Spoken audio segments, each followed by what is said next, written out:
Ir-rabta bejn l-edukazzjoni u x-xogħol hi waħda intima. Il-Gvern minn dejjem ara f'dan u investa b'mod qawwi fl-edukazzjoni f'kull livell. Il-Prim Ministru Lorenz Gonzi qal dan meta tlieta żar l-Istitut tal-Istudji Turistiċi f'Pembroke u qal li l-ITS hi pedina importanti fl-iżvilupp tal-industrija tat-turiżmu u l-ospitalità li timpjega eluf ta' persuni.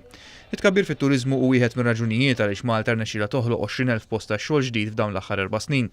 Akkumpanjat mill-Ministru l-Edukazzjoni u x-xogħol Dolores Cristina, Lorenz Gonzi sostna li Malta mxiet il-qudiem f'dan is-settur u r-riżultati jitkellmu waħedhom b'ċifri rekord fil-wasliet tat-turisti, it-tul ta' żjara tagħhom u n-nefqa tagħhom.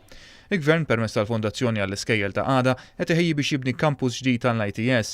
Il-Prim Ministru qal li dan il-proġett flimkien mal-kampus tal-Emkast, l-estensjonijiet fl-Università u l-programm ta' bini ta' skejjel ġodda huma prova tal-impenn tal-Gvern fl-edukazzjoni. F'pajjiżna fix-xhur li ġejjin ser ikonna xogħol għaddej fuq il-kampus ġdid tal-Emkast, fuq il-fakultajiet il-ġodda fl-Università li issa kważi lesti u fuq kampus ġdid tal-ITS apparti x-xogħlijiet kollha fl-iskejjel primarji u sekondarji li għaddejjin.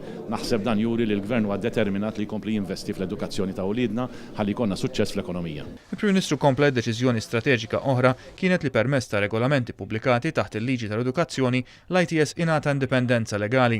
Bl-istatus ta' aġenzija indipendenti, l-ITS se jkun jista' jaħdem mod aktar kompetittiv.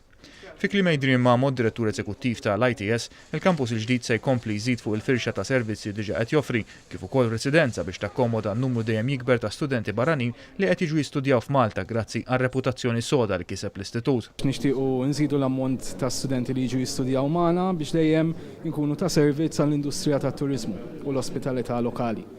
U importanti li istitut bħal da joffri opportunitajiet kif qed nagħmlu edukattivi lil kull student li huwa interessat li jingħaqad magħna. Fil-fatt l-ITS joffri xejn inqas minn 9 Higher National Diploma fi speċjalizzazzjonijiet differenti li jvarjaw minn speċjalitajiet kulinari sa turiżmu sportiv u management ta' konferenzi u attivitajiet oħrajn.